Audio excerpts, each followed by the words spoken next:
Criador está morto, mas ele não possui a resposta. Louis Claude acredita que sair de Nova Orleans após matar Lestat e ir para a Europa Central seria o melhor local para encontrar respostas. Aquelas que Lestat nunca apresentou. Porém, indo para o leste europeu, o que eles encontram são apenas monstros. Será que as respostas como a existência de Deus, sentido da eternidade, a moralidade, bem e mal, serão respondidas nessa segunda parte de Entrevista com o Vampiro? Sejam muito bem-vindos a mais um Entre Sombras e Páginas. Agora iremos para a segunda parte do livro Entrevista com o Vampiro, da Anne Rice. Você é meu convidado especial.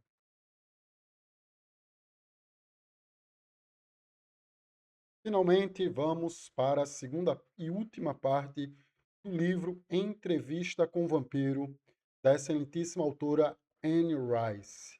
Demorei um pouquinho para fazer esse vídeo, estava apreciando a obra, assim como quis também juntar, como estou fazendo nos outros vídeos, as adaptações que saíram.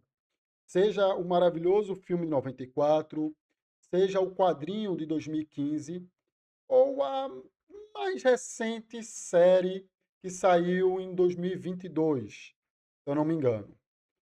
Falarei da segunda parte e falarei sobre as adaptações.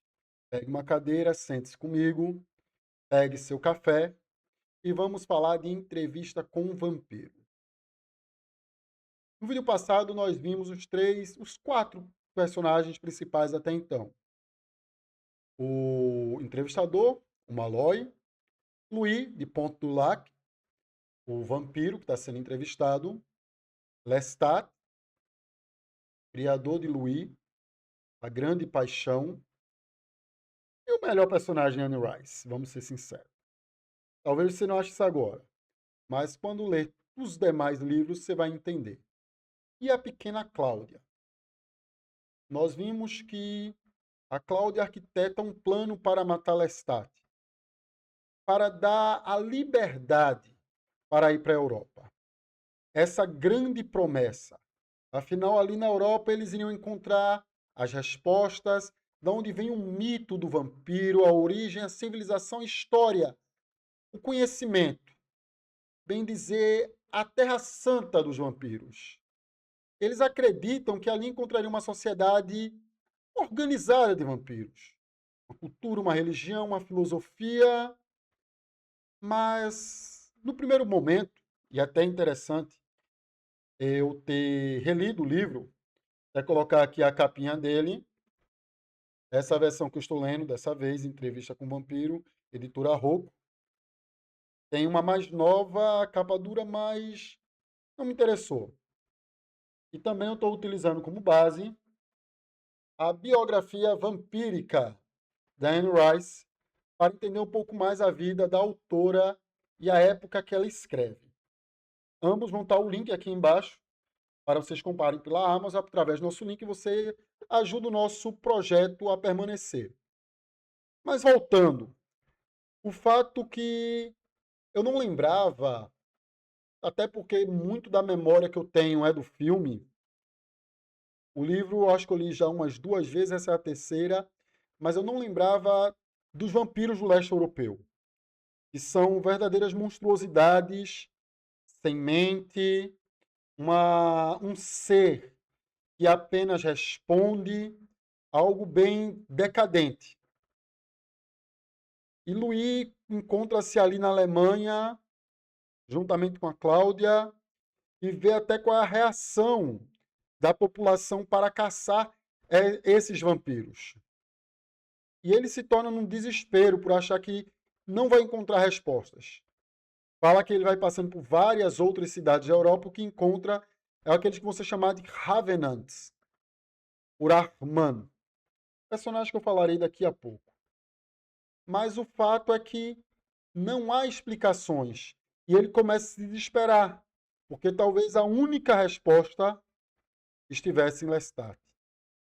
Mas agora Lestat está morto. Lestat não pode trazer respostas. Então o desespero toma conta a um ponto que eles percebem que talvez seja isso. Talvez não haja outra coisa além da imortalidade, como o próprio Lestat falava. Por isso que as dúvidas aborreciam tanto Lestat. Ou não. Mas isso, infelizmente, a gente só vai ter resposta nas próximas obras da crônica vampiresca. Então, a primeira ilusão é destruída. Nem todos os vampiros evoluem, nem todos são poderosos. A imortalidade não produz sabedoria. Apenas prolonga aquilo que já somos. Isso é uma quesito interessante. Talvez a imortalidade não transforme quem nós somos.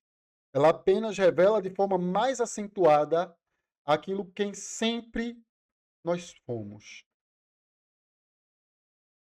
Então aqui a gente tem um mito sendo desconstruído. O mito da sabedoria da imortalidade. Com toda certeza, uma das personagens mais trágicas da literatura de horror, pelo menos uma das mais fortes, é a pequena Cláudia. Cláudia, no livro, foi transformada com apenas 5 anos de idade. Imagine uma vampira num corpo de 5 anos de idade. Alguém que já passou de 60 anos de idade, mas a sua aparência continua sendo de apenas 5 anos.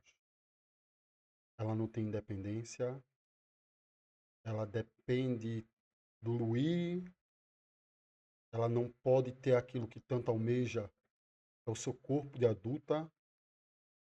Até o ato de amar torna algo extremamente obsceno.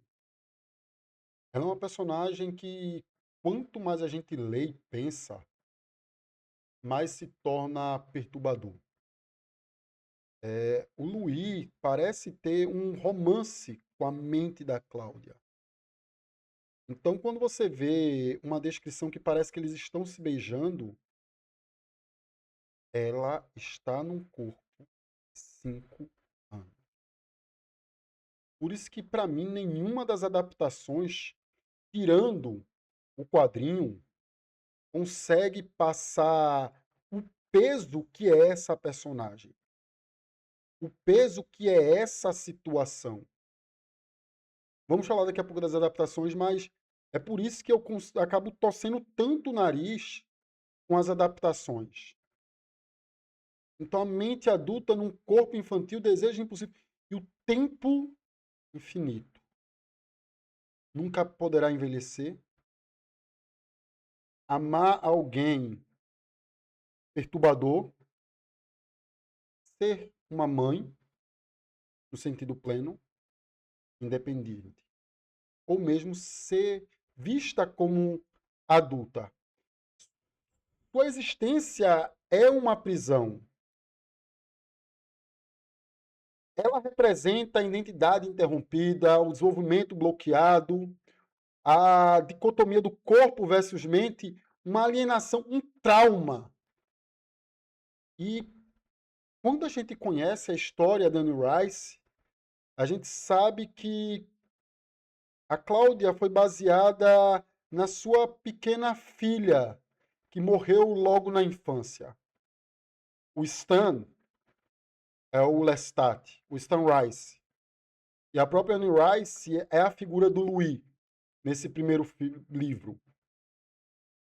Então, a própria existência da Cláudia se torna um crime para o teatro dos vampiros. Ela não poderia existir, ela não deveria existir. Ela não tem como existir sozinha. E ainda tem o crime que ela cometeu. O único crime que será revelado que existe entre os vampiros. Theatre des Vampires. ele é muito mais do que um teatro. Ele é uma metáfora. E é lá, após toda essa busca, em uma das ruas de Paris, Louis encontra Santiago, uma sombra de Louis.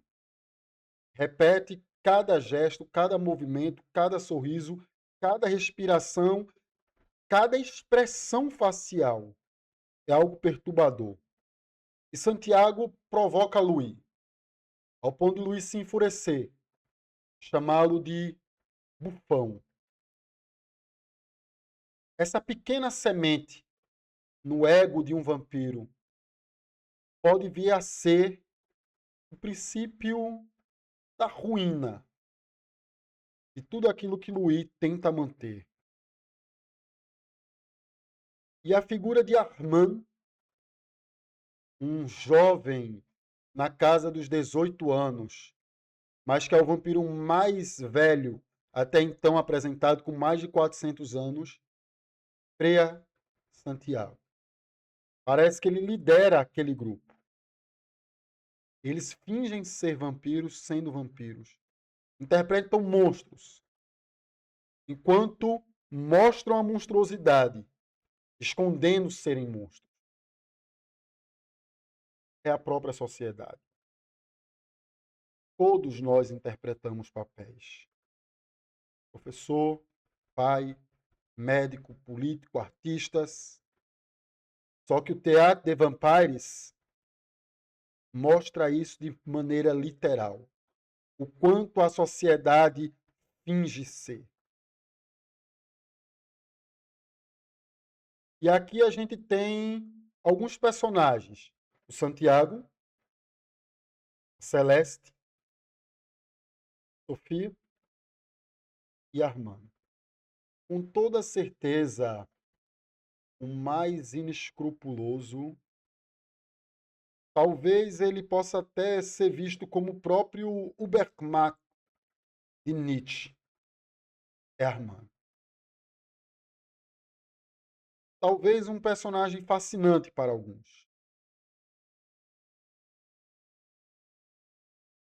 Ah, ah. Depois a gente fala das adaptações, Sandino. Armand tem séculos, mas continua emocionalmente perdido.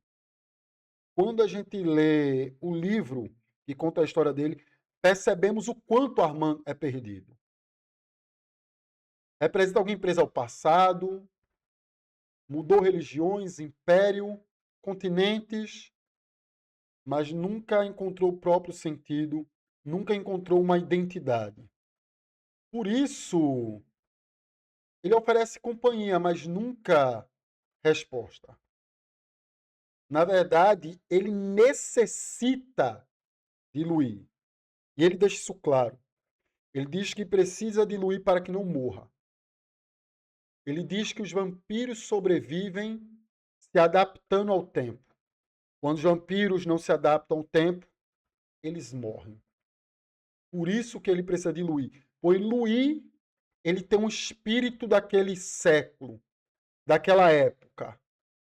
Mas Louis diz que não consegue ver isso. Que ele é apenas alguém machucado, alguém torturado, alguém que só tem sofrimento. E é aí que Armand fala: esse é o espírito dessa época. Armand é alguém sem escrúpulo. É alguém extremamente cruel. A adaptação de 94 não deixa isso claro. Só quando a gente vai ver, a gente vê o quanto maniqueísta Armand é. E é isso que a adaptação dos quadrinhos deixa bem claro.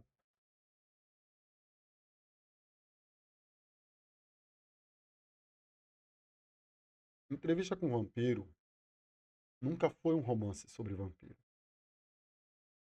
Ou além do mais. Aqui, Anne Rice faz a figura do vampiro ser sobre a existência. É um existencialismo. Anne Rice consegue tecer perguntas com extrema maestria. Quem somos? Existe um Deus? Existe a alma? O bem realmente existe? O que é o mal? Há uma personificação do mal? A eternidade seria uma bênção ou uma maldição? Anne Rice escreve Entrevista com o Vampiro para lidar com o seu luto, com a sua dor, a perda da sua filha. E ela consegue transfigurar isso no livro de maneira magistral. Mas aqui eu preciso falar agora das 3 adaptações. A primeira, o filme de 1994. E nessa adaptação, ela escreve o roteiro. Ela produz o filme. E é um filme que tem época, tem sentido, tem significado. A escolha dos 4 primeiros personagens é magistral. Você tem o Brad Pitt interpretando o Louis Pontdulac. Você tem o Tom Cruise interpretando de forma maravilhosa, magistral, o Lestat Lancourt. Você tem a pequena Kirsten Dunst, a Mary Jane dos filmes do Homem-Aranha antigos, interpretando a pequena Cláudia, ali com seus 11 anos de idade. O que faz o Malloy, não vou lembrar agora o nome, mas também faz isso de maneira muito interessante. Mas, para mim, o primeiro pecado. O Antônio Bandeiras interpretando o vampiro Arman. Ele não consegue passar nada do Arman dos livros. É uma decepção completa. É muito artificial. Ele parece ser mais velho do que o próprio Louis, não mais novo. Não transpira a jovialidade com seus cabelos ruivos que temos no livro. Mas o filme de 1994 traz excelentes surpresas. Há pequenas mudanças, mas ele traz muita essência do livro. Eu consigo ver os personagens, eu consigo ver a época, eu consigo ver a dor de Louis, a transformação de Louis. Infelizmente, por ser um filme de um pouco mais de 2 horas, muita coisa cortada, mas é uma adaptação muito perfeita. Para mim, eu dou uma nota 10 de 10 para o livro.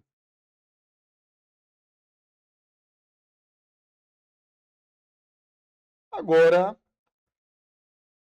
a excelente HQ Entrevista com o Vampiro, a história de Cláudia. Bem, pelo próprio nome diz, vai ser escrita a partir da visão de Cláudia. Como ela enxerga. E os traços, o desenho, é lindo, é primoroso. E adapta mais fielmente a partir dos livros. Isso é um ponto muito positivo. E aqui o que mais me chama a atenção, além da dor do Louis, além da visão de Cláudia sobre a figura do Lestat, mas é quanto a gente vê a visão da Cláudia presa naquele corpo de 5 anos. O quanto isso é perturbador. A gente sente a dor da Cláudia, a gente sente a irritação, o ódio dela por Louis e por Lestat. Que é uma coisa interessante. Cláudia, ela diz amar o Louis, mas na verdade ela usa o Louis. Ela usa de uma maneira extremamente maquiavélica. ela diz amar, mas na verdade ela é muito parecida com Lestat, nesse caso de possuir e fazer o Louis ser uma posse. Tanto que o Armand vê isso. Só que o Armand não ama o Louis. Ele quer o Louis para ele. Ele fala para o Louis deixar a Cláudia. Ele tenta convencer que ele será o melhor professor para Louis, mas que ele precisa deixar a menina. E o Louis diz que vai fazer, mas que esperasse um tempo. Armand é impaciente. E uma coisa que os quadrinhos faz de uma maneira muito bela é mostrar que Armand mata a Cláudia e põe a culpa em Lestat. No filme de 94, Lestat não aparece no Teatro de Vampires. Isso é muito... mas fizeram de uma maneira interessante. Tanto no livro como na adaptação dos quadrinhos, a gente vê o Lestat ali, culpando a Cláudia. Mas isso é uma jogada de Armand. Para que quando ele matar Cláudia, que é ele que arquiteta tudo, a culpa caia para Lestat, não para ele. E aí tem um ponto muito interessante. O quadrinho acaba aí. Mas Armand não se importa com a morte dos outros vampiros. Na verdade, ele diz que o crime de Cláudia foi ter tentado matar Lestat. Mas Louis matou outros vampiros antigos. Ele não é tão criminoso, mas ele quer Louis. E ele concorda com a morte dos vampiros do teatro. Afinal, o vampiro do teatro seria a prova do seu crime. E ele que arquitetou a morte da pequena Cláudia. Coisa que ele confessa depois para Louis. Mas Louis diz que não se importa. Ele não tem mais humanidade. Mas ainda sente a dor da Cláudia.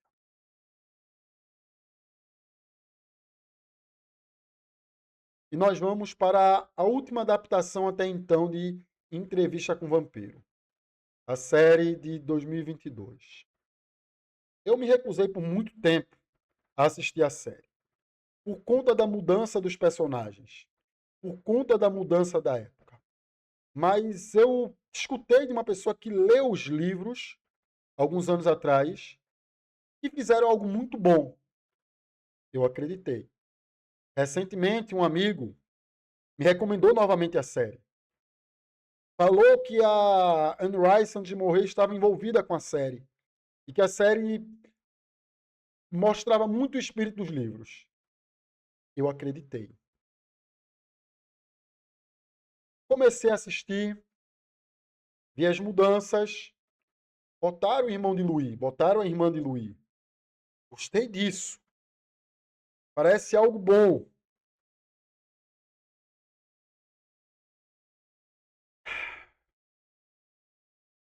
Cada episódio, para mim, tirando o primeiro, isso me lembra muito a adaptação que houve de Yu Yu Hakusho. O primeiro episódio do live action me trouxe esperança. Cada episódio depois do primeiro foi uma decepção atrás da outra. A série tem até um tom de comédia. Gostei do relacionamento de Louis e de Lestat ser mostrado da forma que ele deveria ser. Coisa que a adaptação de 94 não faz. Mas parece que eu estava assistindo uma novela. E para mim, o fim da picada foi o episódio que é focado na Cláudia. Ai, meu Deus do céu. A Cláudia aqui virou uma adolescente chata de 14 anos. O episódio é puro humor. Eu não sinto a dor da Cláudia, eu não sinto pena da Cláudia, eu sinto raiva da Cláudia. Ela consegue fazer eu sentir o que o Lestat sente ou diz sentir.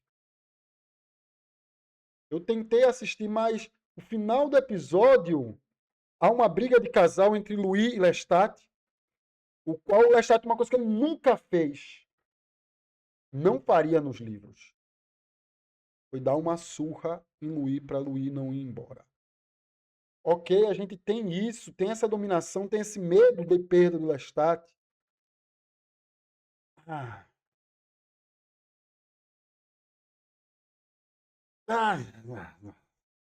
não deu. Não deu. Mostra o Lestat voando. Coisa que só vai ser mostrada depois. Uma coisa que me incomoda também, que é um ponto positivo, mas é muito negativo, é que o Lestat tem contato com o irmão de Louis e fala sobre o pai dele. O pai dele que não trouxeram para a série. Mudaram os papéis.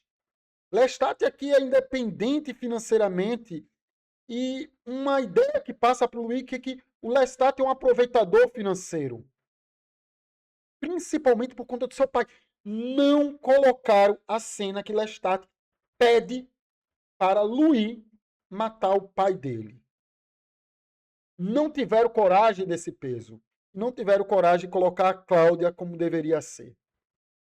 Então, não consegui terminar a série para trazer o restante para vocês. Se fica boa ou não, não é da minha conta. Eu talvez continue me torturando, mas o Lestat tá horrível. Tá, gostei dele falando francês, gostei do sotaque, mas não é um Lestat. A terceira temporada vai adaptar o próximo livro que a gente vai analisar, que é o Vampiro Lestat. Um dos meus livros favoritos, mas eu já vi o trailer e quando eu fui ver a sinopse dos episódios, eu me preocupei. Parece que não tem muita coisa a ver com o livro. Então, próximo livro sobre Anne Rice, vamos falar sobre o Vampiro Lestat e sobre, talvez, eu não sei se segura a adaptação do filme A Rainha dos Condenados, que adapta 2 livros de uma vez. A Rainha dos Condenados, que é o próprio título, e o livro que saiu antes, que é o Vampiro Lestat. Espero vocês aqui para a gente continuar. E o Malloy? O Malloy, que é o entrevistador, ele ao final não consegue captar a mensagem do Louis. Ao contrário, ele enxerga apenas poder. Ele quer se tornar um vampiro. Então, Anne Rice cria essa ironia brilhante. O leitor vê o livro inteiro Louis sofrendo. Mesmo assim, o jornalista deseja viver exatamente aquela maldição. Os seres humanos continuam fascinados pela imortalidade, mesmo quando ela destrói tudo aquilo que torna a vida preciosa. Ao final, em entrevista com o vampiro, percebemos algo curioso. Louis nunca encontrou Deus. Nunca encontrou resposta.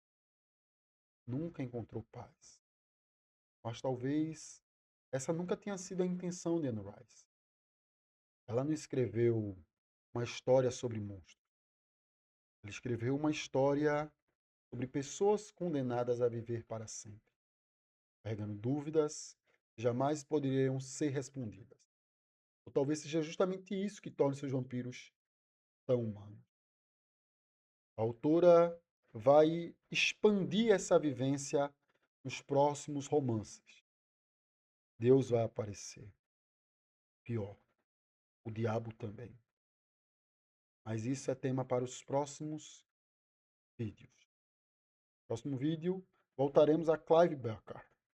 Caso você está gostando desse formato que eu analiso o livro e o filme, pois eu pretendo trazer as adaptações de O Trem de Carne, de Clive Barker, assim como Livros de Sangue. Eu vi que saiu uma nova versão que eu não assisti, eu assisti a antiga. Eu assisti a antiga, tenho poucas memórias sobre ele, eu não tinha lido o livro ainda, e tem uma mais nova, que eu ainda irei assistir. Mas fale o que vocês querem ver aqui no canal. E eu deixo uma pergunta para vocês. Terminando Clive Barker, vocês querem que eu faça um especial sobre outro autor, como Algernon Blackwood, ou mesmo o Conto da Vampira Carmila? Ou vocês preferem que eu dê continuidade Afinal, temos uma obra muito extensa ainda. Toda a obra de Edgar Allan Poe, do H.P. Lovecraft, do Stephen King, Anne Rice e do Clive Barker. Não se esqueça de deixar o like, se inscrever no canal.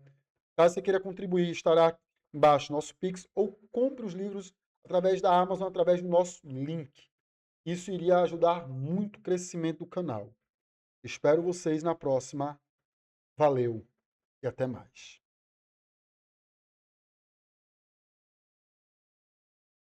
Join them. Good stuff. I assume I need no introduction.